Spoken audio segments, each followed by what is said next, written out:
장로님이 응급실에서 의식불명 상태입니다. 뇌출혈이 너무 심해서 수술해도 살아날 확률이 10%도 안 된다고 합니다. 병원 복도에서 울부짖는 사모님의 목소리가 지금도 제 귀에 생생해요. 의료진들이 급하게 뛰어다니고 심전도 기계에서 삐삐 경고음이 울려대는 중환자실. 그 절망적인 순간에서 시작된 놀라운 기적의 이야기를 오늘 여러분께 들려드리려고 해요. 여러분 샬롬, 사랑합니다. 저는 전국을 다니며 부흥회를 인도하는 순회의 목사 김요한입니다. 35년째 하나님의 말씀을 전하면서 수많은 기적들을 봐왔지만 오늘 나눌 간증은 정말 특별해요. 지난 4월 15일부터 19일까지 대구 중앙교회에서 부흥회를 인도할 때 일어난 일입니다. 그 교회의 이정호 장로님 이야기인데요. 장로님은 올해 55세로 대구에서 20년째 중견건설회사인 믿음건설을 운영하고 계세요. 회사 이름부터 믿음으로 지은 거예요. 45년 동안 정말 신실하게 신앙생활을 해오신 분이에요. 12살 때부터 교회를 다니기 시작해서 중고등학생 때는 교회 성가대 단장을 했고 대학생 때는 기독학생회 회장까지 할 정도로 열성적인 신앙인이셨어요.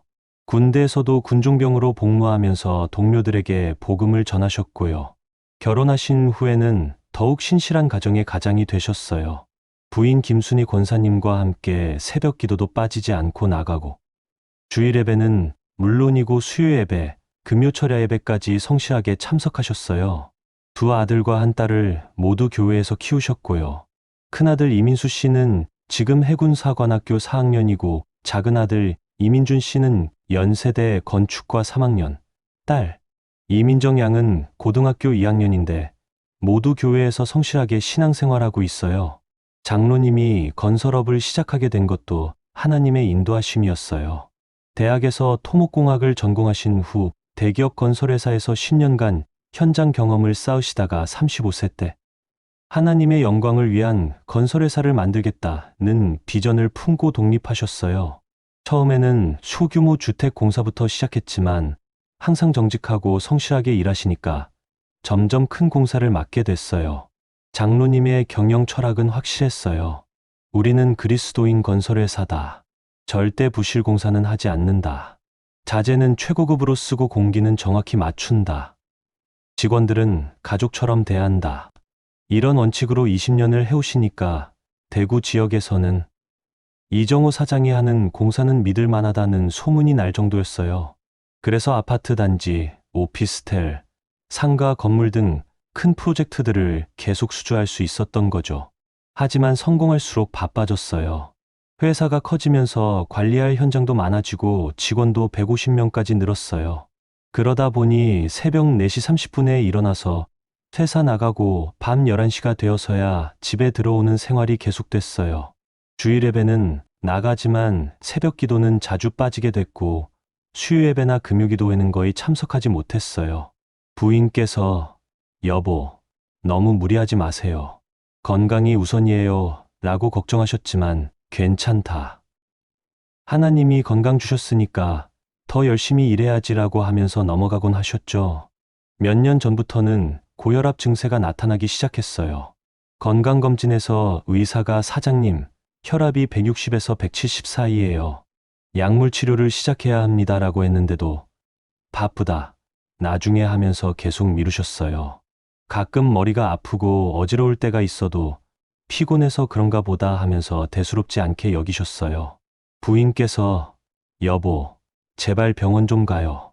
아이들 생각해서라도 라고 애원해도 하나님이 지켜주신다. 걱정 마라고 하셨어요. 올해 들어서는 더욱 힘들어지셨어요. 대구 수성구의 20층짜리 오피스텔 건설과 달서구의 아파트 단지 건설. 이렇게 두 개의 대형 프로젝트를 동시에 진행하게 된 거예요. 총 공사비가 300억이 넘는 큰 프로젝트들이었어요. 그런데 올해 자재값이 급등하면서 수익성이 악화됐어요. 철근값, 시멘트값, 레미콘 값이 모두 오르는데 계약은 이미 된 상황이니까 손해를 감수하고 해야 했어요. 게다가 숙련된 기능공을 구하기도 어려워졌어요. 젊은 사람들은 건설 현장을 기피하고 기존 기능공들도 나이가 들어서 일을 그만두는 경우가 많았어요. 인력난 때문에 공사 진행이 늦어지면 연체료까지 물어줘야 하는 상황이었어요. 장로님께서 제게 말씀하시기를 목사님, 그때는 정말 하루하루가 전쟁 같았어요. 아침에 눈 뜨면 벌써부터 스트레스였어요 라고 하시더라고요. 밤에 집에 들어가도 마음이 편하지 않았어요. 내일 현장에 나가면 또 어떤 문제가 생겼을지, 자재 공급이 제대로 될지, 기능공들이 제때 나올지, 이런 걱정들로 잠도 제대로 못 주무셨어요. 부인께서 여보, 요즘 잠꼬대도 하고 이갈이도 심해져요. 스트레스가 너무 심한 것 같아요. 라고 걱정하셨지만 견뎌야지 뭐, 사업이란 게 원래 그런 거야 라고 하셨어요. 그런 상황에서도 장로님은 직원들에게는 절대 짜증을 내지 않으셨어요. 오히려 여러분들 덕분에 우리 회사가 있는 거예요. 힘들지만 조금만 더 힘내봅시다 라고 격려하셨어요.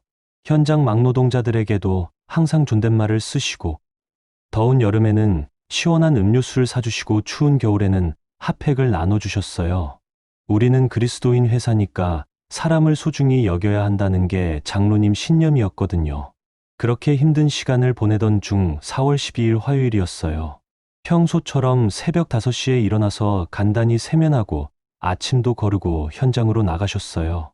수성구 오피스텔 현장에서 오전 9시부터 시공업체 직원들과 중요한 회의가 있었거든요. 15층 바닥 콘크리트 타설 일정을 조정해야 하는 급한 안건이었어요. 회의실에 들어가서 도면을 펼쳐놓고, 자, 그럼 15층 바닥 콘크리트는 언제 타설할 수 있을까요? 라고 말씀하시는 순간이었어요. 갑자기 장로님 얼굴이 새하얗게 변하더니 머리가 너무 아파하시면서 책상을 붙잡으셨어요. 그러더니 너무 어지러워 라고 중얼거리시다가 그대로 바닥에 쓰러지신 거예요. 현장 소장 박기철 씨가 사장님 하고 급하게 달려갔지만 이미 의식을 잃으신 상태였어요. 눈은 뜨고 계시는데 초점이 없고 말씀도 안 하시고 손발도 축 늘어져 있었어요. 박 소장이 급하게 119에 신고했어요. 여보세요. 119인가요? 저희 건설 현장에서 사장님이 갑자기 쓰러지셨어요. 의식이 없어요. 빨리 와주세요. 구급차가 도착할 때까지 10분 정도였는데 그 시간이 정말 길게 느껴졌대요. 직원들이 사장님, 정신 차리세요, 사장님 하고 불러봐도 전혀 반응이 없으셨어요. 호흡은 하고 계시는데 정말 힘들어 보이셨어요. 구급대원들이 와서 혈압을 재어보니 200이 넘었어요. 이건 뇌출혈 같습니다. 빨리 대학병원으로 가야겠어요 라고 했어요. 사이렌을 울리며 대구의료원으로 향하는 구급차 안에서도 장로님의 상태는 점점 나빠졌어요. 혈압은 계속 올라가고 의식 수준은 더 떨어졌어요. 구급대원이 가족분들 연락했죠. 상태가 좋지 않습니다 라고 말할 정도였어요. 현장 소장이 급하게 사모님께 전화드렸어요. 사모님, 사장님이 쓰러지셨어요. 지금 병원으로 가고 있어요. 빨리 오세요. 병원 응급실에 도착하자마자 바로 CT 촬영을 했어요. 의료진들이 모니터를 보더니 심각한 표정을 지었어요. 응급의학과 김태연 교수가 달려온 가족들에게 말했어요. 뇌출혈입니다. 그것도 뇌 깊숙한 기저액 부위에서 대량 출혈이 발생했습니다. 출혈량이 50T가 넘고 뇌압이 많이 올라간 상태입니다. 사모님이 그 말을 듣고 다리에 힘이 풀려 주저앉으셨어요. 선생님, 그럼 어떻게 되는 건가요? 수술하면 괜찮아지나요? 라고 물어보니까 김 교수가 고개를 저으면서 솔직히 말씀드리면 매우 위험한 상황입니다. 출혈 부위가 뇌의 중요한 기능을 담당하는 곳이라 수술하기도 어렵고 설사 수술한다 해도 라고 말을 흐렸어요. 설사 수술한다 해도 뭔가요? 선생님, 제발 정확히 말씀해 주세요 라고 사모님이 애원하니까 김 교수가 한숨을 쉬면서 말했어요. 생존 가능성이 10% 정도입니다. 그마저도 살아나신다면 식물인간 상태일 가능성이 매우 높습니다. 뇌사 상태로 갈 가능성도 있고요. 가족분들은 마음의 준비를 하시는 게 좋겠습니다. 그 순간 병원 복도가 아비규환이 됐어요. 사모님은 그 자리에서 안 된다고 하면서 울부짖으셨고 마침 휴학계를 내고 집에 있던 둘째 아들 민준이가 아버지, 아버지 하면서 중환자실 문을 두드리며 울었어요. 고등학생인 딸 민정이는 아빠가 왜 이래? 아빠가 왜? 하면서 엄마 품에 안겨서 펑펑 울었어요. 해군사관학교에 있는 큰아들한테도 급하게 연락했는데 아버지가 어떻게 됐다고요? 지금 휴가 신청하고 내려갑니다 라고 하면서 목소리가 떨렸어요. 그때 현장소장 박기철 씨가 저에게 전화를 한 거예요. 목사님, 우리 사장님이 쓰러지셨어요. 뇌출혈이래요. 의사가 살기 어렵다고 해요. 목사님께서 기도라도 좀 해주세요. 사모님이 울면서 목사님 찾고 있어요. 라고 하더라고요. 저는 그 즉시 부흥회 일정을 뒤로 미루고 병원으로 달려갔어요.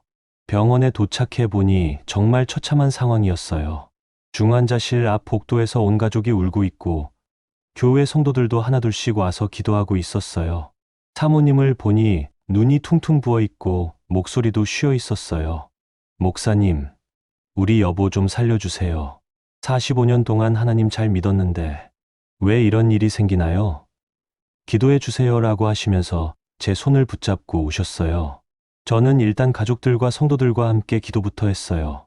하나님 아버지, 이정호 장로님을 불쌍히 여겨주세요.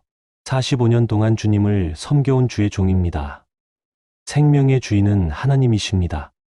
의사가 불가능하다고 해도 하나님께는 불가능이 없습니다. 이정호 장로님을 치유해 주시고 회복시켜 주세요라고 간절히 기도했어요. 바로 그때 중환자실 안에서는 정말 신비한 일이 일어나고 있었어요.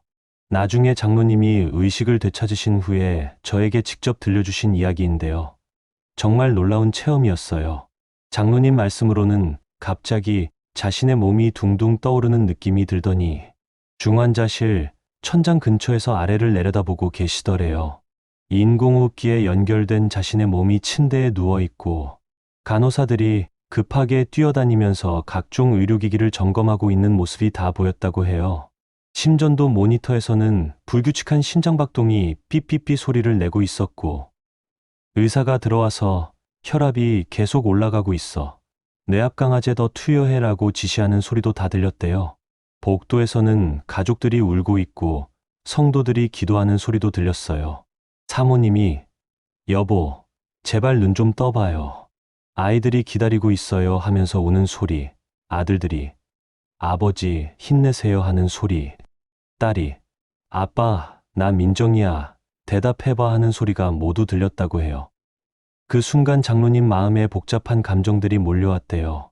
한편으로는 내가 죽어가는구나 하는 두려움이 있었고 다른 한편으로는 지금까지 살아온 인생에 대한 후회가 밀려왔다고 해요. 45년 동안 하나님을 믿는다고 했지만 정말 하나님을 믿고 살았나? 사업 때문에 예배를 빠지고 기도를 소홀히 하고 말씀 읽기를 게을리한 게 잘못이었나? 하는 생각들이 주마등처럼 지나갔대요. 특히 가족들에 대한 미안함이 컸다고 해요. 내가 너무 일에만 매달려서 가족들과 시간을 제대로 보내지 못했구나. 아이들이 아빠가 필요할 때도 현장에만 나가 있었고 아내가 대화하고 싶어 할 때도 피곤하다고 피했던 게 생각났어요. 정말 후회됐어요 라고 하셨어요. 그런데 바로 그때 갑자기 환한 빛이 나타나기 시작했어요. 처음에는 작은 빛점 같았는데 점점 커지더니 장로님 전체를 감싸는 따뜻한 빛이 됐대요. 그 빛 속에서 모든 두려움과 근심이 사라지고 말할 수 없는 평안이 마음에 임했다고 해요. 45년 동안 사업하면서 느꼈던 모든 스트레스, 걱정, 불안, 초조함이 한순간에 사라졌대요.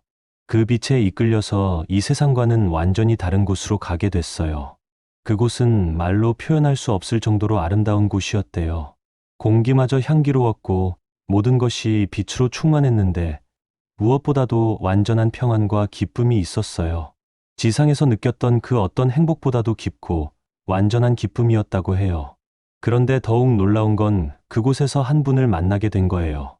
멀리서부터 다가오시는 분이 계셨는데 얼굴은 정확히 보이지 않았지만 그분이 예수님이라는 걸 마음 깊이 확신할 수 있었다고 해요. 그분에게서 나오는 사랑과 온유함, 그리고 능력이 느껴져서 자연스럽게 무릎을 꿇게 됐대요. 예수님께서 장로님에게 다가오시면서 따뜻한 목소리로 말씀하셨어요. 정호야, 수고 많았다. 너는 왜 그렇게 염려하며 살았느냐? 내가 너와 함께 한다고 했는데 왜 혼자 힘으로 살려고 했느냐? 그 음성을 들으니까 장로님이 참았던 모든 감정이 한꺼번에 터져나왔대요. 45년 동안 쌓여왔던 스트레스, 걱정, 두려움이 모두 눈물이 되어 흘러내렸어요. 장로님이 그때 정말 큰 소리로 울면서 말씀드렸어요. 주님, 정말 죄송합니다. 저는 주님을 믿는다고 하면서도 정작 어려울 때는 주님을 찾지 않았습니다. 사업이 바쁘다는 핑계로 예배도 자주 빠지고 새벽 기도도 소홀히 하고 성경 읽기도 게을리했습니다. 그러면서도 입으로는 하나님이 축복해 주실 거라고 했으니 얼마나 위선적이었습니까? 제가 정말 잘못했습니다. 가족들과 함께할 시간도 없이 일에만 매달렸고 직원들은 챙겼지만 정작 제 아내와 아이들은 소홀히 했습니다. 하나님보다 사업을 더 사랑했고 기도보다 내 경험과 능력을 더 의지했습니다. 용서해 주세요, 주님. 그러자 예수님께서 더욱 따뜻하게 말씀하셨어요. 내가 너를 책망하려는 게 아니다. 너를 사랑해서 이곳으로 부른 것이다. 내가 그동안 얼마나 힘들었는지 내가 다 알고 있다. 너는 정직하게 사업했고 직원들을 가족처럼 대했고 어려운 이웃을 도왔다. 그런 너를 내가 사랑한다.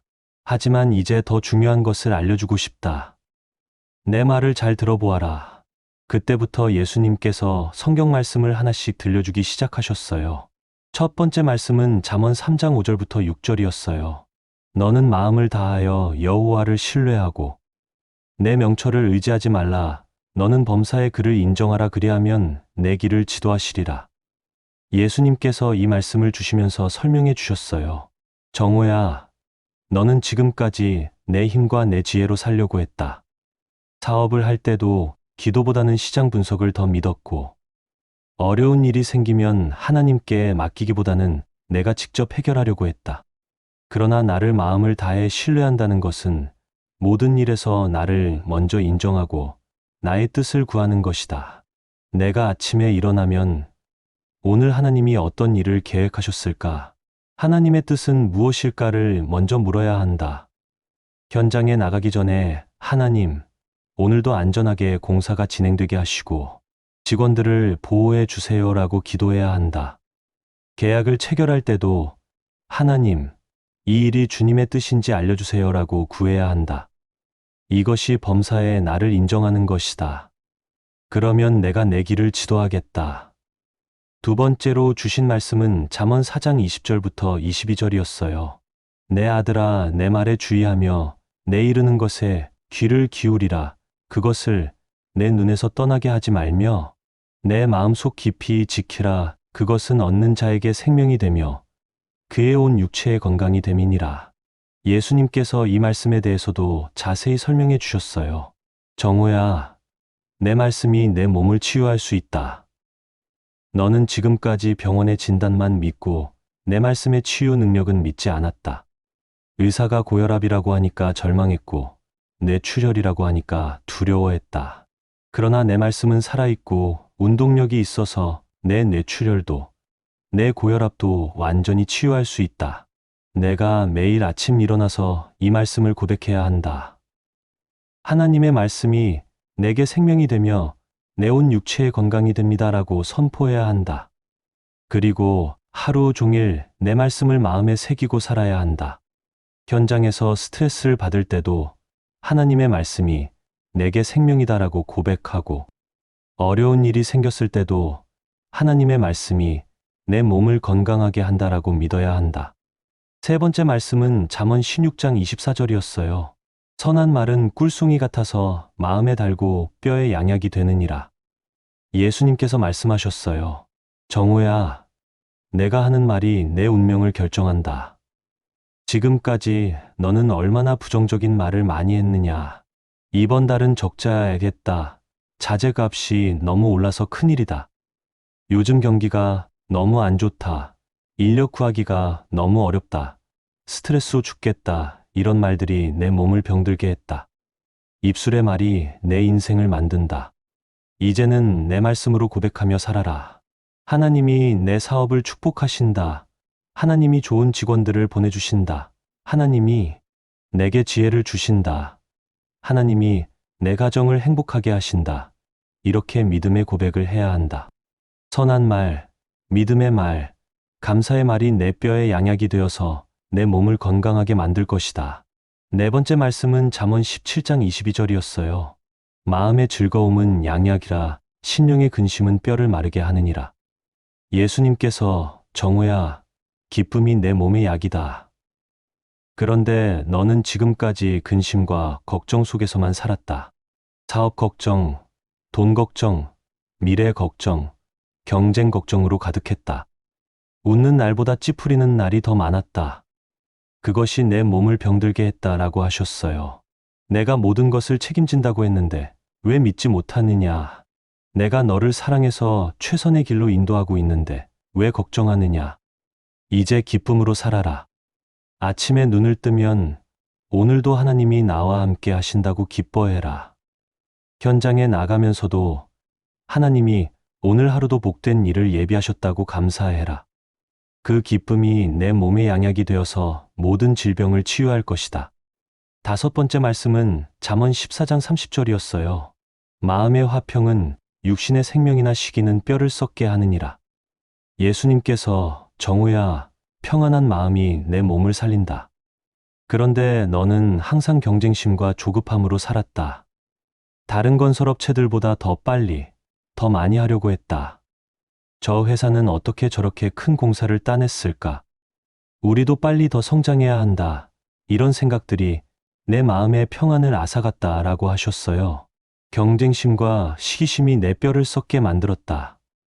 이제 내 안에서 참 평안을 찾아라. 다른 사람과 비교하지 말고 내가 내게 주신 분량에 만족해라. 내가 내게 주신 달란트를 충실히 사용하는 것이 내 사명이다. 남들보다 더 크고 더 많이 가져야 한다는 욕심을 버려라. 마음의 화평을 유지해라. 그것이 내 육신의 생명을 가져다 줄 것이다. 여섯 번째 말씀은 잠언 15장 13절이었어요. 마음이 즐거우면 얼굴이 기쁘게 되고 마음이 근심하면 신령이 상하느니라. 예수님께서 정우야, 내 얼굴을 보면 내 마음을 안다. 지금까지 너는 웃는 날보다 찌푸리는 날이 더 많았다. 집에 들어갈 때도 피곤한 표정이었고 직원들 앞에서도 항상 심각한 표정이었다. 아내와 아이들 앞에서도 근심 가득한 얼굴이었다 라고 하셨어요. 내 표정이 내 가족들에게 어떤 영향을 주는지 생각해봐라. 아이들이 아빠 얼굴을 보면서 아빠가 힘들어 하시는구나. 아빠께 부담 주면 안 되겠다고 생각하게 만들었다. 아내도 남편의 무거운 표정을 보면서 마음이 무거워졌다. 이제는 기쁨의 얼굴로 살아라. 집에 들어갈 때도 여보, 나 왔어라고 밝게 인사하고 아이들을 보면 아빠 딸, 아빠 아들 하면서 환하게 웃어라. 그것이 내 주변 사람들에게도 생명을 주는 일이다. 일곱 번째 말씀은 잠언 12장 25절이었어요. 근심이 사람의 마음에 있으면 그것으로 번민하게 되나 선한 말은 그것을 즐겁게 하느니라. 예수님께서 정우야, 근심이 내 마음을 눌러왔다. 아침에 일어나면서부터 오늘은 또 무슨 일이 생길까 걱정했고 밤에 잠들기 전에도 내일은 어떻게 될까 불안해했다. 그 근심이 내 마음을 번민하게 만들고 내 몸까지 병들게 했다라고 하셨어요. 그러나 선한 말, 믿음의 말, 감사의 말이 내 마음을 즐겁게 만들 것이다. 이제부터 내 입에서 나오는 모든 말을 바꿔라. 근심의 말 대신 믿음의 말을, 불평의 말 대신 감사의 말을, 절망의 말 대신 희망의 말을 해라. 하나님이 나를 사랑하신다. 하나님이 내 삶을 책임지신다. 하나님이 모든 것을 합력하여 선을 이루신다. 이런 고백이 내 마음을 기쁘게 만들 것이다.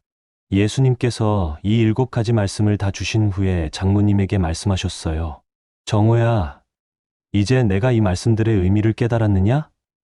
장모님이 그때 정말 크게 깨달았대요. 45년 동안 하나님을 믿는다고 했지만 정작 삶의 현장에서는 하나님의 말씀보다 세상의 방법에 더 의존했다는 것을요. 사업할 때도 기도보다는 자신의 경험과 노하우에 더 의존했고 건강할 때도 하나님께 감사하기보다는 당연하게 여겼고 힘들 때도 하나님께 맡기기보다는 혼자 해결하려고 했다는 걸 깨달았다고 해요. 또한 자신이 하는 말들이 얼마나 부정적이었는지, 근심과 걱정으로 얼마나 많은 시간을 낭비했는지도 깨달았어요.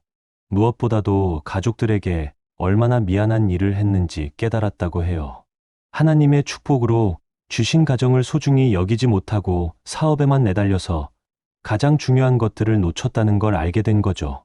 그래서 장로님이 예수님 앞에서 정말 큰 소리로 울면서 회개했어요.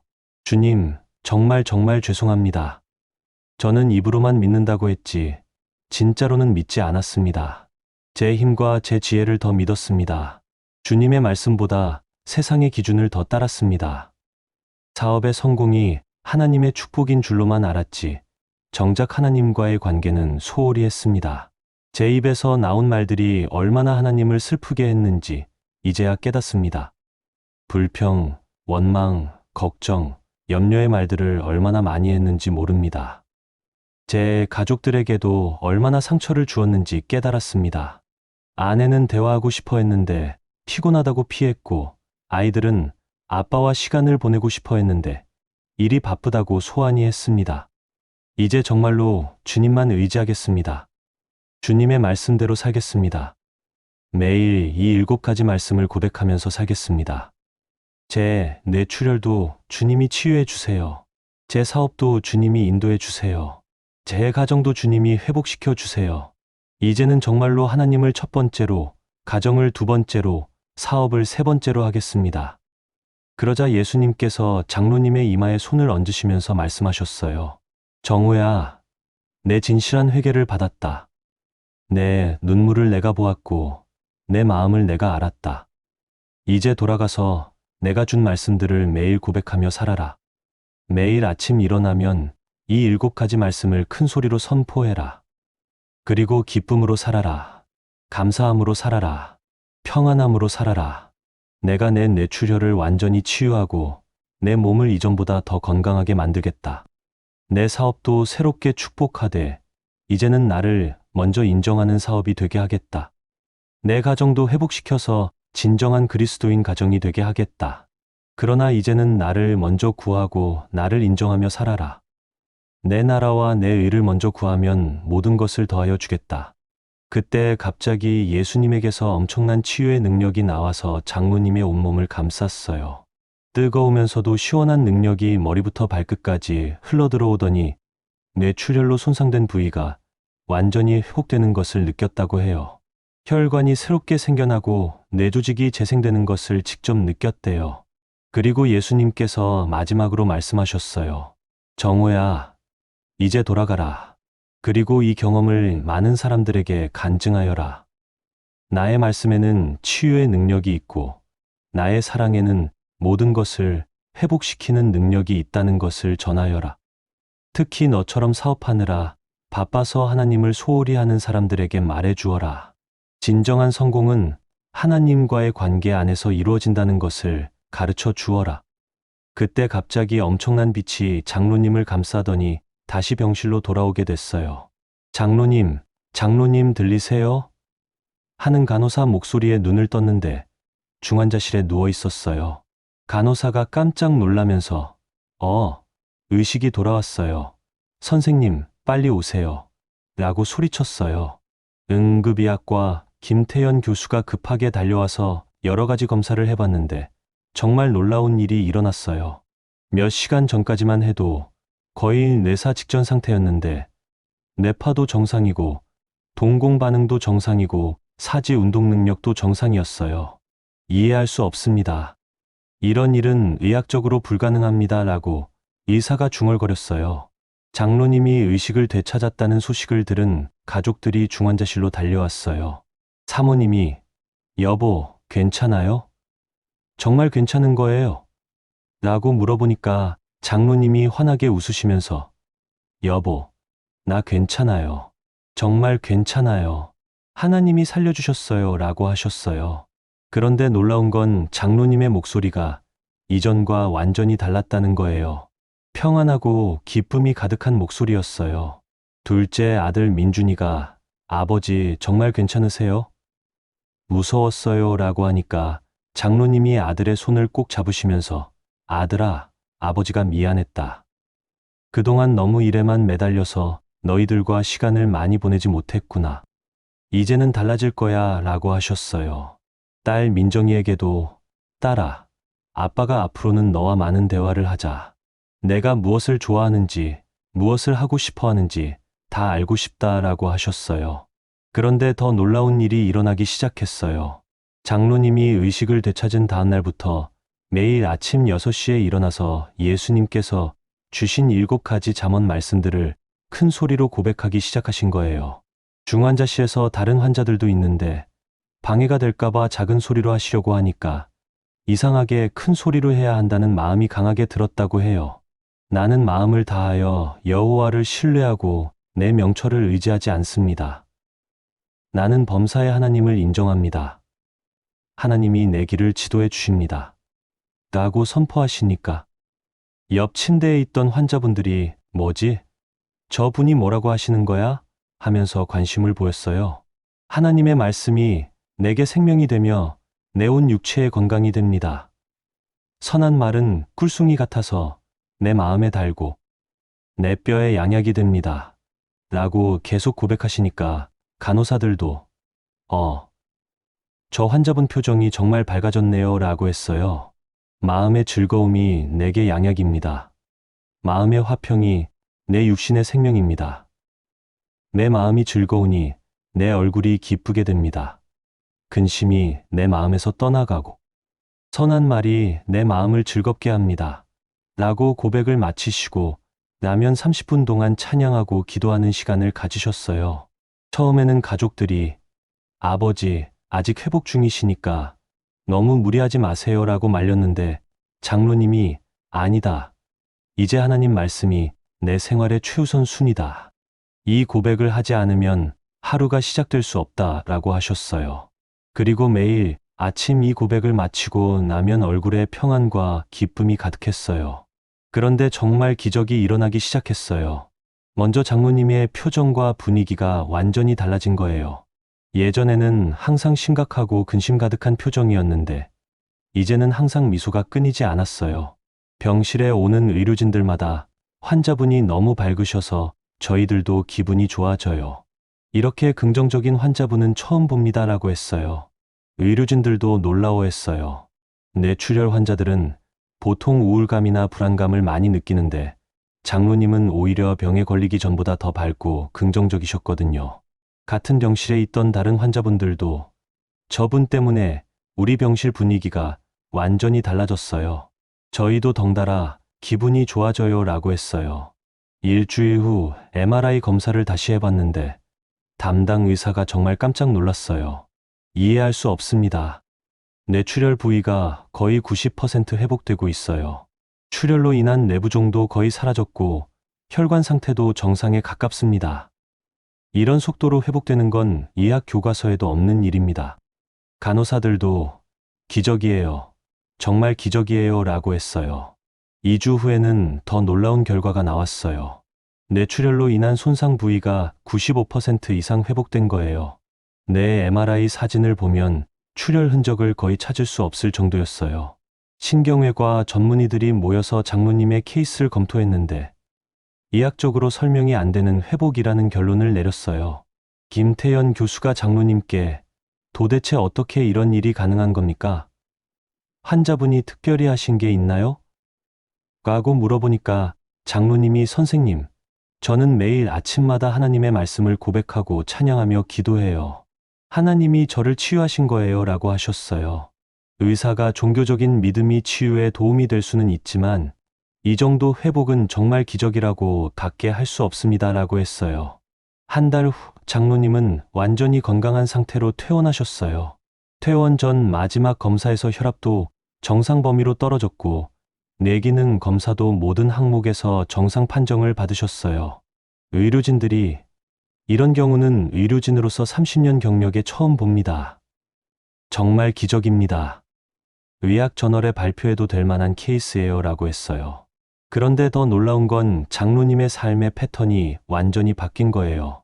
퇴원하신 후 장로님은 매일 새벽 4시 30분에 일어나서 1시간 30분 동안 기도하고 말씀 묵상하는 것부터 하루를 시작하셨어요. 예전에는 새벽 기도를 자주 빠졌는데 이제는 한 번도 빠지지 않으세요. 그 다음에 예수님께서 주신 7가지 말씀을 큰 소리로 고백하고 30분 동안 찬양하는 시간을 가지셨어요. 6시 30분이 되면 가족들이 일어나기 전에 아침 준비를 도와드리고 가족 기도회를 인도하셨어요. 예전에는 바빠서 가족들과 아침을 같이 먹는 경우가 드물었는데 이제는 매일 아침 온 가족이 함께 식사하면서 하루 계획을 나누고 서로를 위해 기도하는 시간을 가지게 됐어요. 현장에 나가서도 완전히 달라지셨어요.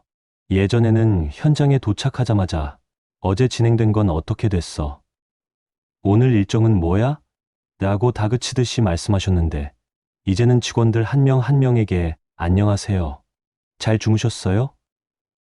오늘도 안전하게 일합시다 라고 인사하셨어요. 그리고 현장에서 일하는 기능공들에게도 오늘도 수고해 주셔서 감사합니다. 하나님이 여러분을 축복하실 거예요 라고 말씀하셨어요. 점심시간이 되면 직원들과 함께 둘러앉아서 오늘도 안전하게 일할 수 있게 해주신 하나님께 감사드립니다 라고 기도하고 식사하셨어요. 처음에는 직원들이 어색해했는데 점차 사장님이 기도해 주시니까 마음이 편해져요. 일할 때도 더 조심하게 돼요 라고 했어요. 오후에 현장을 둘러보실 때도 예전에는 이거 왜 이렇게 했어? 빨리 고쳐. 진도가 너무 늦다. 더 빨리 해라는 말을 자주 하셨는데 이제는 수고 많으세요. 이 부분은 어떻게 하면 더 좋을까요? 라고 직원들의 의견을 먼저 물어보셨어요. 문제가 생겨도 화를 내지 않으시고 괜찮습니다. 같이 해결 방법을 찾아봅시다 라고 하셨어요. 그러니까 현장 분위기가 완전히 달라졌어요. 예전에는 사장님이 오시면 직원들이 긴장했는데 이제는 오히려 반가워했어요. 사장님 오셨네요. 오늘도 좋은 하루 되세요 라고 직원들이 먼저 인사할 정도였어요. 이 일의 효율도 오히려 훨씬 좋아졌어요. 직원들이 스트레스를 받지 않으니까 실수도 줄어들고 자발적으로 더 열심히 일하게 됐거든요. 현장 소장 박기철 씨가 저에게 말하기를 목사님, 사장님이 완전히 다른 분이 되셨어요. 예전에는 항상 바쁘고 급하셨는데 이제는 여유가 있으세요. 직원들한테도 친근하게 대하시고 감사 인사도 자주 하세요. 그러니까 저희도 일할 맛이 나요. 회사 분위기가 정말 좋아졌어요 라고 했어요. 무엇보다도 놀라운 건 사업에서도 기적 같은 일들이 일어나기 시작한 거예요. 그동안 막혔던 2개의 대형 프로젝트가 갑자기 순조롭게 풀리기 시작했어요. 자재 공급업체에서 먼저 연락이 와서 사장님, 자재값을 10% 할인해 드릴게요. 오랫동안 거래했으니까 라고 했어요. 예전에는 자재값 할인을 부탁해도 잘 안 해줬는데 이제는 업체에서 먼저 제안하는 거예요. 인력 문제도 해결됐어요. 숙련된 기능공들이 다른 현장에서 일하다가 이정호 사장한테 가서 일하고 싶다라고 해서 자연스럽게 인력이 충원됐어요. 소문을 들어보니 이정호 사장은 일꾼들을 잘 대해준다. 인격적으로 대해준다. 월급도 정확히 준다는 이야기가 퍼져 있었어요. 그리고 신규 프로젝트 수주도 계속 들어왔어요. 장로님이 직접 영업을 나가지 않아도 이정호 사장이 하는 공사는 믿을 만하다는 소문 때문에 건축주들이 먼저 연락을 해왔어요. 한 건축주는 사장님, 다른 업체보다 견적이 조금 높아도 됩니다. 대신 정직하게 해주세요 라고 할 정도였어요. 6개월이 지나니까 회사 매출이 전년 대비 30%나 증가했어요. 그런데 놀라운 건 매출이 늘어났는데도 장로님이 전혀 바빠하지 않으셨다는 거예요. 예전에는 매출이 조금만 늘어도 정신없이 바빠하셨는데 이제는 일이 저절로 술술 풀리니까 오히려 여유가 생긴 거예요. 장로님께서 저에게 말씀하시기를 목사님 정말 신기해요. 제가 애쓰지 않아도 모든 일이 저절로 풀려요. 예전에는 하루 종일 현장을 뛰어다녀도 문제가 계속 생겼는데 이제는 기도하고 하나님께 맡기니까 문제들이 저절로 해결돼요. 정말 하나님이 제 사업을 책임져 주시는 게 느껴져요 라고 하셨어요. 그리고 무엇보다도 가정에서 큰 변화가 있었어요. 예전에는 집에 와도 피곤하다라고 하면서 거실 소파에 누워서 TV만 보셨는데 이제는 집에 들어오시면서부터 여보, 나왔어요. 오늘 하루 어떻게 보냈어요? 라고 밝게 인사하세요. 그리고 부엌에 가서 오늘 저녁은 뭐예요? 맛있겠네요. 준비하느라 수고했어요. 라고 감사 인사를 하세요. 저녁 식사 시간에는 온 가족이 둘러앉아서 하루 있었던 일들을 나누는 시간을 가져요. 장로님이 먼저 오늘 현장에서는 이런 일이 있었어요. 하나님이 도와주셔서 잘 해결됐어요. 라고 말씀하시면 가족들도 자연스럽게 자신들의 이야기를 나누게 됐어요. 큰아들 민수가 휴가 나와서 집에 왔을 때 아버지 정말 많이 변하셨네요. 예전에는 집에 계셔도 항상 일 생각하시고 전화 받으시느라 바쁘셨는데 이제는 저희와 많은 대화를 하시네요 라고 했어요. 둘째 아들 민준이도 아버지가 이렇게 변하시니까 우리 집이 정말 따뜻해졌어요. 친구들한테도 자랑하고 싶어요 라고 했어요. 특히 딸 민정이의 변화가 컸어요. 예전에는 아버지와 거의 대화를 안 했는데 이제는 학교에서 있었던 일, 친구들과의 관계, 장래, 희망 등을 자유롭게 이야기해요. 아빠, 나는 나중에 건축가가 되고 싶어. 아빠 회사에서 일하고 싶어 라고 할 정도로 아버지를 따라요. 아내 순이 권사님이 가장 행복해 하세요. 목사님, 남편이 죽을 뻔했지만 오히려 그 일을 통해 훨씬 더 좋은 남편이 됐어요. 25년 결혼 생활 중에서 지금이 가장 행복해요. 이제는 매일 제게 사랑한다고 말해주고 아이들과도 많은 시간을 보내려고 해요. 정말 하나님의 은혜예요 라고 하시더라고요. 매주 일요일에는 온 가족이 함께 교회에 가서 예배를 드리고 예배 후에는 가족끼리 시간을 보내요. 예전에는 주일에도 현장 점검을 나가는 경우가 많았는데 이제는 주일은 하나님의 날이니까 가족과 함께 보내야 한다고 하시면서 절대 일을 하지 않으세요. 신앙생활도 완전히 달라지셨어요. 새벽 기도는 물론이고 주일 예배, 수요 예배, 금요철야 예배까지 한 번도 빠지지 않고 참석하세요. 11조도 정확히 드리고 감사헌금도 기쁨으로 드려요. 교회 봉사에도 적극적으로 참여하셔서 건축위원장을 맡아서 교회 증축 공사를 무료로 해주셨어요. 그리고 장로님은 지금도 매일 아침 예수님께서 주신 7가지 잠언 말씀들을 고백하며 하루를 시작하세요. 8개월이 넘게 하루도 빠지지 않고 계속하고 계세요. 목사님, 이제는 이 고백을 하지 않으면 하루가 시작될 수 없어요. 이 말씀들이 제 생명이고 제 힘이에요 라고 하셨어요. 회사 직원들에게도 이 말씀들을 가르쳐 주세요. 매주 월요일 아침에는 전 직원이 모여서 조회를 하는데 그때마다 여러분, 우리 회사는 하나님의 말씀 위에 세워진 회사입니다. 이 말씀들을 함께 고백합시다 라고 하시면서 직원들과 함께 잠언 말씀들을 고백해요. 처음에는 어색해하던 직원들도 이제는 사장님 덕분에 우리도 복을 받는 것 같아요 라고 해요. 같은 질병으로 고생하는 분들에게도 간증하며 희망을 전해주고 계세요. 병원에서 뇌출혈 환자들을 만나면 저도 여러분과 같은 병이었어요. 하지만 하나님의 말씀의 능력으로 완전히 치유됐어요. 여러분도 포기하지 마세요. 하나님의 말씀을 믿고 고백하세요 라고 격려해 주세요. 얼마 전에는 한 환자가 장로님, 저도 그 말씀들 좀 가르쳐 주세요 라고 해서 직접 병실을 방문해서 7가지 잠언 말씀을 써서 주시고 매일 고백하는 방법을 가르쳐 주셨어요. 그 환자분도 2주 만에 놀라운 회복을 보이셨다고 해요. 장로님께서 제게 말씀하시기를 목사님, 정말 하나님의 말씀은 살아있어요. 말씀이 진짜 약이에요. 저는 이제 매일 이 말씀들을 고백하며 살아요. 그러니까 몸도 마음도 영혼도 완전히 달라졌어요. 예전에는 스트레스로 죽을 것 같았는데 이제는 매일매일이 감사하고 기뻐요 라고 하셨어요. 여러분, 이것이 바로 하나님 말씀의 능력입니다. 성경을 함께 보시겠어요? 잠언 3장 5절부터 6절입니다. 너는 마음을 다하여 여호와를 신뢰하고 내 명철을 의지하지 말라. 너는 범사의 그를 인정하라 그리하면 내 길을 지도하시리라. 우리가 우리 힘과 지혜를 의지하지 말고 하나님만 온전히 신뢰해야 한다는 말씀이에요. 범사의 하나님을 먼저 인정하면 하나님이 우리 길을 지도해 주신다는 약속이에요. 잠언 4장 22절도 보세요. 그것은 얻는 자에게 생명이 되며 그의 온 육체의 건강이 됨이니라. 하나님의 말씀이 우리 몸을 건강하게 만든다는 거예요. 말씀이 최고의 치료약이라는 뜻이에요. 의사의 처방전보다 더 강력한 치유의 능력이 하나님 말씀 안에 있어요. 잠언 16장 24절입니다. 선한 말은 꿀송이 같아서 마음에 달고 뼈에 양약이 되느니라. 우리가 하는 말이 우리 몸에 약이 될 수도 있고 독이 될 수도 있어요. 믿음의 고백, 감사의 고백, 선한 말들이 우리 뼈에까지 양약이 되어서 우리 몸을 치유해요. 반대로 불평, 원망, 부정적인 말들은 우리 몸을 병들게 만들어요.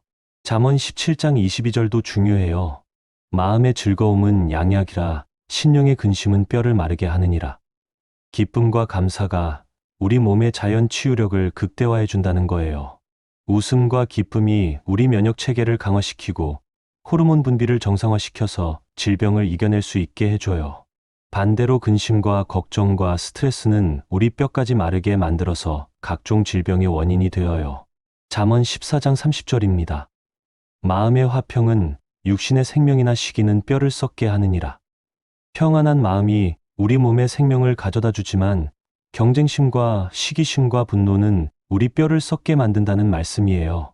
마음의 평안이 얼마나 중요한지 보여주는 말씀이에요. 잠언 15장 13절도 보세요. 마음이 즐거우면 얼굴이 기쁘게 되고 마음이 근심하면 신령이 상하느니라. 우리 마음 상태가 우리 얼굴에 나타나고 결국 우리 영혼까지 영향을 준다는 거예요. 기쁜 마음은 우리 얼굴을 밝게 만들고 그것이 다시 우리 마음을 더 기쁘게 만드는 선순환이 일어나요. 마지막으로 잠언 12장 25절입니다. 근심이 사람의 마음에 있으면 그것으로 번민하게 되나 선한 말은 그것을 즐겁게 하느니라. 근심과 걱정을 선한 말, 믿음의 말로 바꿔야 한다는 거예요.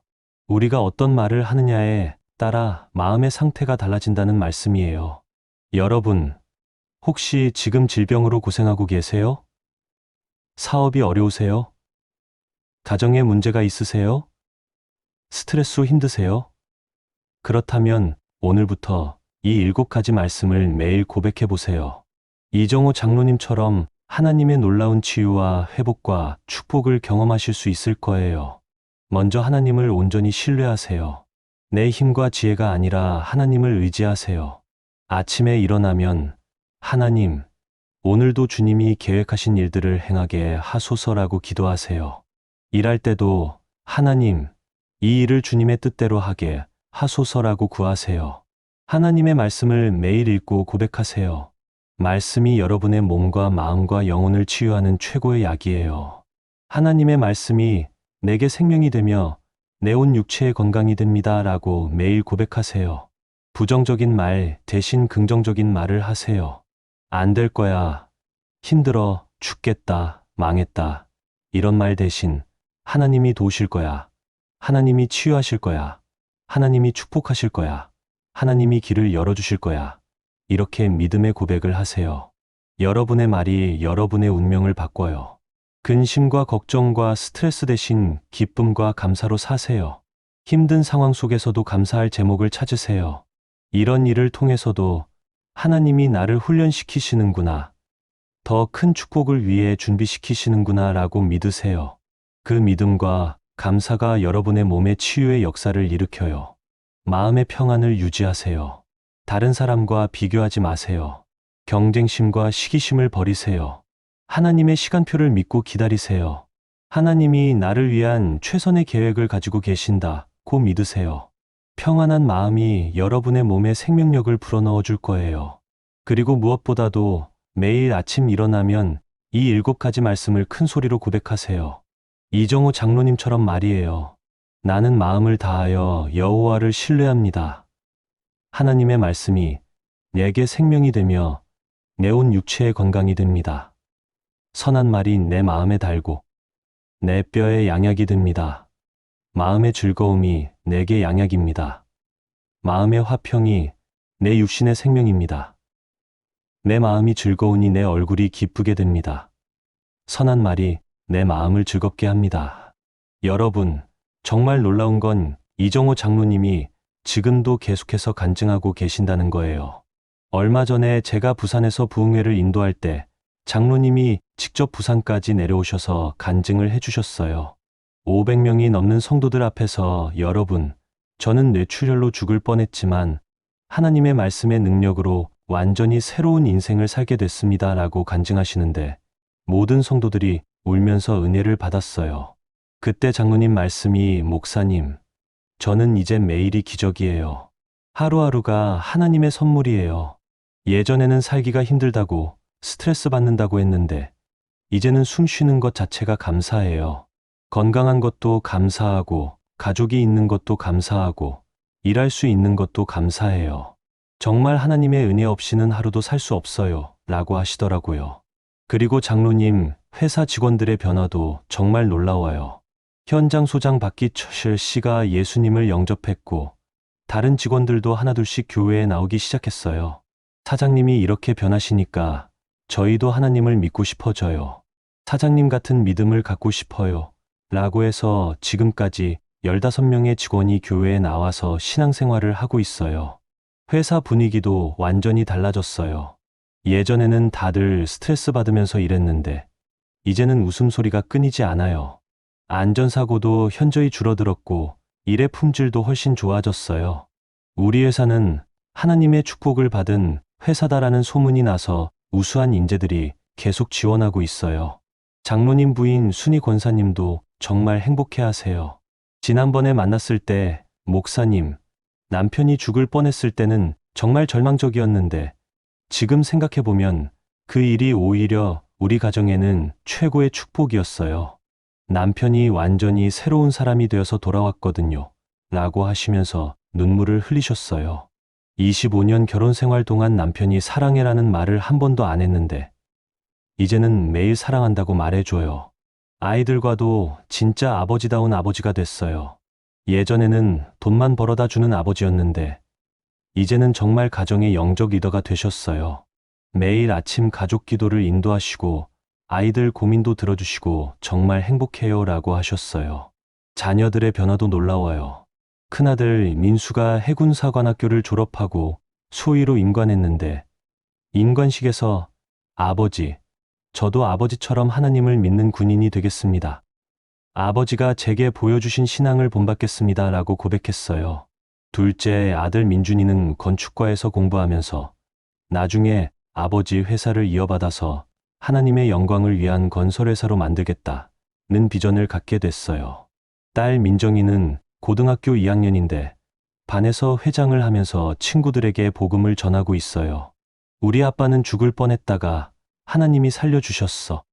하나님이 정말 살아계셔라고 간증하면서 몇 명의 친구들을 교회로 인도했어요. 가정 전체가 하나님의 영광을 드러내는 가정이 된 거예요. 더욱 놀라운 건 장로님의 사업이 계속 번창하고 있다는 거예요. 올해는 작년보다 매출이 50%나 증가했는데도 직원들과 장로님 모두 스트레스를 전혀 받지 않으세요. 일이 저절로 술술 풀리니까 오히려 여유가 생긴 거예요. 하나님이 내 사업을 친히 경영해 주시는 것 같아요. 라고 하셨어요. 최근에는 대구시에서 발주하는 100억 원짜리 대형 공공건설 프로젝트에 입찰했는데 1등으로 낙찰받았어요. 다른 대형 건설업체들도 많이 참여했는데 믿음건설이 선정된 거예요. 담당 공무원이 이정호 사장님 회사는 시공 품질이 뛰어나고 직원 관리도 잘 되고 안전사고도 없어서 신뢰가 간다고 했어요. 그런데 장로님이 가장 기뻐하시는 건 돈을 많이 버는 것이 아니라 하나님의 일에 더 많이 헌신할 수 있게 된 것이에요. 교회 증축 헌금으로 1억 원을 들이셨고 지역 사회복지관에도 정기적으로 후원하고 계세요. 하나님이 축복해 주시는 만큼 더 많이 나누고 싶어요. 라고 하셨어요. 또한 같은 업계에서 어려움을 겪는 중소건설업체들을 도와주는 일도 하고 계세요. 자재를 공동구매해서 가격을 낮춰주거나 우수한 기능공들을 소개해 주기도 하세요. 예전에는 경쟁업체라고 생각했는데 이제는 함께 동반 성장해야 할 동역자라고 생각해요. 라고 하셨어요. 무엇보다도 장로님은 매일매일 하나님의 말씀을 살아가는 모습이 정말 감동적이에요. 지금까지 8개월 넘게 단 하루도 빠지지 않고 새벽 기도를 나가시고 매일 아침 7가지 말씀을 고백하는 것을 계속하고 계세요. 목사님, 이제는 이 고백이 제 호흡과 같아요. 이 말씀들이 제 생명이에요 라고 하셨어요. 현장에서도 직원들과 함께 점심시간에 성경 공부 시간을 갖고 계세요. 강요하지는 않지만 관심 있는 직원들이 모여서 잠언서를 함께 공부해요. 우리가 읽는 이 말씀들이 우리 일터에서도 적용될 수 있어요. 정직하게 일하고 서로 격려하고 감사하며 일하는 것이 바로 말씀을 실천하는 거예요 라고 가르쳐 주세요. 그리고 장로님은 자신과 같은 경험을 하는 사람들을 위해 간증집도 만드셨어요. 뇌출혈에서 완전회복까지 에서 하나님 말씀의 치유 능력이라는 제목의 간증집을 천부 인쇄해서 병원과 교회에 무료로 나눠주고 계세요. 벌써 3쇄를 인쇄할 정도로 반응이 좋아요. 간증집을 읽고 연락하는 분들이 정말 많아요. 저도 뇌출혈 환자인데 희망을 갖게 됐어요. 저도 사업 때문에 스트레스 받았는데 하나님 말씀을 믿고 고백해 보겠어요. 우리 가족도 이렇게 변화될 수 있을까요? 이런 문의들이 계속 들어와요. 그래서 장로님이 매월 첫째 주 토요일마다 말씀의 치유 능력 간증 집회를 교회에서 열고 계세요. 뇌출혈, 암, 당뇨, 고혈압 등 각종 질병으로 고생하는 분들이 모여서 함께 하나님의 말씀을 고백하고 서로 격려하는 시간을 가져요. 벌써 그 집회를 통해서 시려 명이 놀라운 치유를 경험했어요. 지난달에는 60대 당뇨 환자분이 저도 장로님처럼 매일 말씀을 고백했더니 혈당 수치가 정상으로 떨어졌어요 라고 간증했고, 또 다른 분은 고혈압이 완전히 치유됐어요 라고 간증했어요. 정말 하나님의 말씀의 능력이 나타나고 있어요. 여러분, 이 모든 것이 단지 한 개인의 체험이 아니라 하나님의 말씀이 얼마나 살아있고 능력이 있는지를 보여주는 증거예요. 하나님의 말씀은 시간이 지나도 변하지 않아요. 2000년 전에도 능력이 있었고, 지금도 능력이 있고, 앞으로도 영원히 능력이 있을 거예요. 혹시 여러분 중에 지금 절망 가운데 계신 분 있으세요? 질병으로 고생하고 계신 분 있으세요? 사업이 어려워서 힘드신 분 있으세요? 가정에 문제가 있어서 괴로우신 분 있으세요? 자녀 문제로 걱정이신 분 있으세요? 그렇다면 포기하지 마세요. 하나님의 말씀을 붙드세요. 이정호 장로님처럼 매일 아침 하나님의 말씀을 고백하세요. 하나님만 온전히 신뢰하세요. 긍정적인 말, 믿음의 말을 하세요. 기쁨과 감사로 사세요. 마음의 평안을 유지하세요. 그러면 하나님께서 여러분에게도 반드시 놀라운 기적을 베푸실 거예요. 저는 35년 넘게 목회하면서 수많은 기적들을 봤어요. 하나님의 말씀을 진짜로 믿고 고백하는 사람들에게는 반드시 기적이 일어나요. 여러분도 예외가 아니에요. 하나님은 공평하신 분이시거든요. 이정호 장로님에게 베푸신 은혜를 여러분에게도 동일하게 베풀어 주실 거예요. 지금 이 순간부터 여러분의 입술을 바꾸세요. 불평과 원망 대신 감사와 찬양을, 걱정과 염려 대신 믿음과 소망을, 절망과 포기 대신 기대와 확신을 고백하세요. 여러분의 고백이 여러분의 인생을 바꿀 거예요. 댓글에 아멘이라고 써주세요. 그리고 하나님의 말씀을 믿습니다 라고 고백해 주세요. 나는 마음을 다하여 여호와를 신뢰합니다 라고 댓글에 써주세요. 여러분의 믿음의 고백이 다른 분들에게도 용기와 희망을 줄 거예요. 함께 하나님의 말씀의 능력을 경험해 봅시다. 오늘부터 이 7가지 말씀을 매일 고백하겠다고 결단해 주세요. 30일만 해보세요. 정말 놀라운 변화를 경험하실 거예요. 여러분의 몸이 달라지고, 마음이 달라지고, 환경이 달라질 거예요. 하나님의 말씀에는 정말 놀라운 능력이 있거든요. 이런 놀라운 간증과 은혜로운 말씀이 도움이 되셨다면 구독과 좋아요 부탁드려요. 더 많은 분들이 하나님의 치유 능력과 말씀의 능력을 경험할 수 있도록 이 영상을 가족, 친구, 이웃들과 공유해 주세요. 여러분 한 분 한 분이 하나님의 복음을 전하는 일에 동참하는 거예요. 그리고 여러분 주변에 병으로 고생하는 분들이 계시면 이 영상을 꼭 보여주세요. 절망하고 있는 분들이 있으면 이 간증을 들려주세요. 사업으로 어려움을 겪고 있는 분들에게도 이 말씀들을 나눠주세요. 하나님의 말씀에는 모든 문제를 해결할 수 있는 능력이 있거든요. 다음 주에도 또 다른 놀라운 간증을 가지고 여러분을 찾아뵐게요. 하나님께서 행하신 기적들, 말씀의 능력으로 일어난 치유와 회복의 역사들을 계속해서 나누겠어요. 암이 완치된 간증, 당뇨가 치유된 간증, 가정이 회복된 간증, 사업이 번창하게 된 간증들을 준비하고 있어요. 많은 기대와 기도 부탁드려요. 그리고 혹시 여러분 중에서도 하나님께서 베푸신 놀라운 은혜와 기적이 있으시면 댓글로 나눠주세요. 여러분의 간증이 다른 분들에게 큰 힘과 용기가 될 거예요.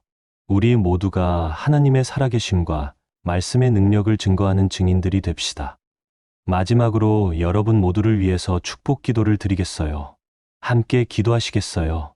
사랑의 하나님 아버지, 오늘 이 놀라운 간증을 통해서 주님의 살아계심과 말씀의 능력을 깨닫게 하셔서 감사합니다.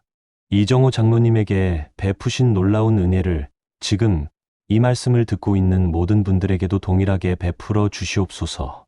질병으로 고생하고 있는 모든 분들을 지금 이 시간 치유해 주시옵소서. 주님의 말씀의 능력으로 모든 병이 떠나가게 하시고 완전한 건강을 회복하게 하시옵소서. 사업과 경제적 어려움 가운데 있는 분들에게 돌파구를 열어주시고 주님의 풍성한 축복을 부어주시옵소서. 가정에 문제가 있는 분들의 가정을 회복시켜 주시고 하나님의 사랑이 충만한 가정이 되게 하시옵소서. 자녀들이 주님의 말씀 안에서 건강하게 성장하게 하시고 믿음의 이세로 자라나게 하시옵소서. 무엇보다도 모든 분들이 하나님의 말씀을 진심으로 믿고 매일 고백할 수 있는 믿음을 주시옵소서. 하나님의 말씀이 각자의 삶 속에서 살아 역사하셔서 놀라운 기적과 치유와 회복과 축복의 역사가 나타나게 하시옵소서. 우리 주 예수 그리스도의 이름으로 간절히 기도드립니다. 아멘. 오늘도 하나님의 놀라운 은혜와 치유의 능력과 말씀의 축복이 여러분과 여러분의 가정과 사업과 모든 삶의 영역에 충만하시길 축복합니다. 여러분 모두 건강하시고 하나님의 풍성한 축복 받으세요. 하나님의 말씀을 믿고 고백하시면서 승리하는 삶 살아가세요. 다음에 또 더 좋은 간증으로 만나요. 샬롬. 사랑합니다.